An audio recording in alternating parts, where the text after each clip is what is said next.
Coach, with all the changes tonight, how did you feel the new guys blended in and everybody kind of reorganized with the guys who left? Yeah, I thought the guys did a really good job. You know, it's an emotional day for everyone for obvious reasons. It's an emotional day for the guys coming in.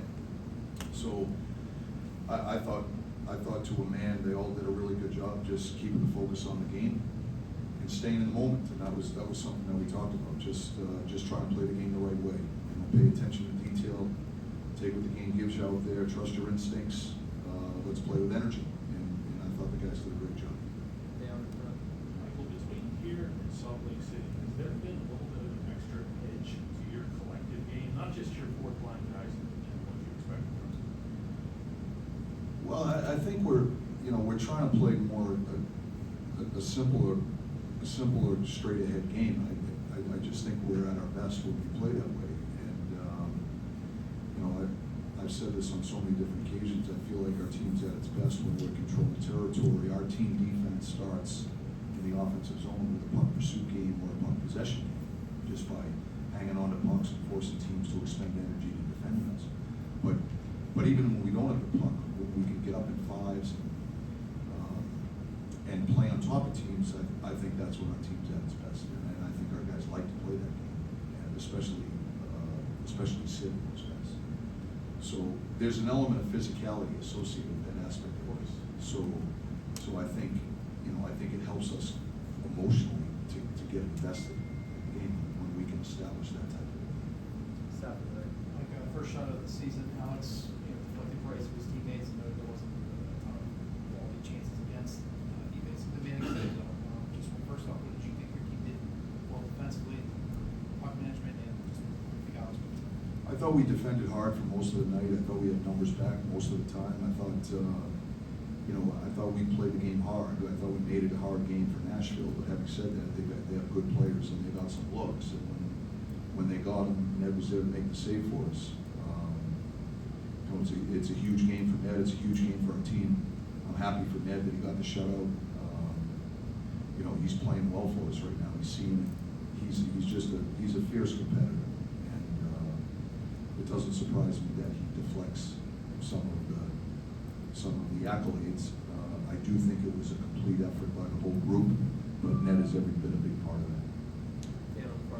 that. Mike, a rare start for the fourth line tonight on home ice. What was the message to the team, or even to the other team with that? It was just a reaction to their group. We were looking for certain matches. They started their fourth line. Some teams do that. They want to try to establish energy right away, gain momentum. I thought it was a good opportunity to start our guys, to give an opportunity to help us gain momentum and give us some energy. I think the team was excited when they announced the starting lineup in the locker room before we went out, because as you guys know, that's not always the norm, and so I think it's great for those guys. I think it makes them feel that their contribution matters, and it does. So, for me, that's a huge moment for us. I thought they did a good start for us. Justin, Mike, just individually, what did you think of what Desharnais and Hyan brought tonight? And earlier this afternoon, but what did that look like for you and your staff as far as getting those guys acclimated for what ended up being a pretty immediate deployment? Yeah, so I thought they played well. They kept the game simple. I think Danton is familiar with how we play. Vinny not as much, but I've always been a believer that when we bring guys into our group, we try not to paralyze them with too much information. We want them to play the game with a free spirit and have some have the ability to trust their instincts. But we did give them a simple explanation of the foundation of how we play, most specifically without the puck in the defensive zone, things that we felt that we prioritize. Vinny spent some time with Quinny, Dan spent some time with Luch, and that's usually how we do it. The forwards will spend some time with Luch or Ty, and the defensemen will spend time with Quinny, and they'll kind of get them acclimated. And as we go here, we'll add some detail to what we gave them today. But we just gave them a simple foundation of how we're trying to play, the basics, because we don't want to paralyze them with thoughts. We just wanted to go out and play.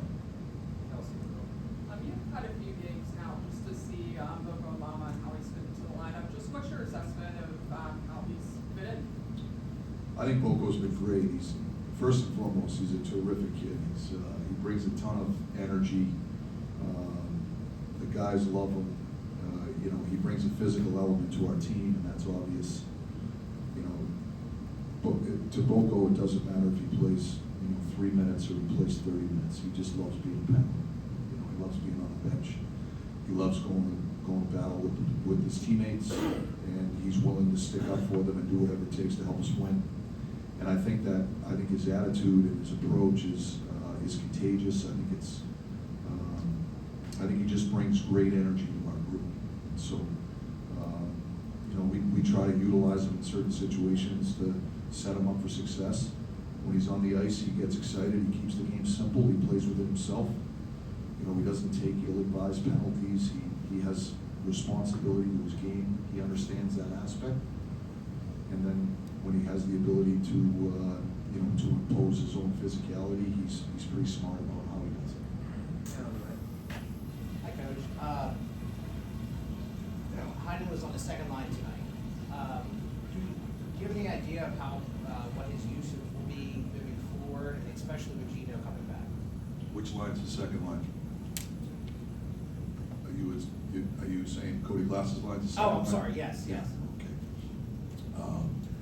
I don't know. There's in the middle of our lineup right now. The reason I say that, I guess I'm being facetious, but the reason I'm saying that is because I don't think there's a huge difference between the middle of our lineup right now, and I think they're just different, and they bring different skill sets. So, Danton's a guy that we know very well. Obviously, we had him for a couple of years, and he has the ability to create offense. He's got a great shot. He had a couple of great looks tonight. He almost scored.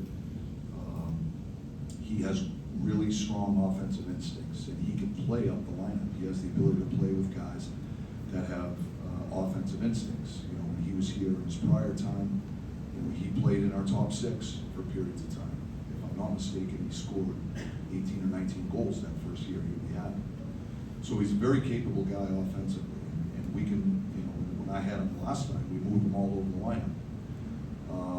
I'm not sure what your question was, but my sense is that we'll probably move him around the lineup depending on what the needs are when Gino comes back. And what we're looking for most of the time is we're looking to create some balance throughout our lineup, so we don't rely on one line to score every night, and he can help us there. And so who he ends up with, I'm not sure yet. We'll feel our way through that, but he's a guy that we know, we feel strongly that can help us in that area.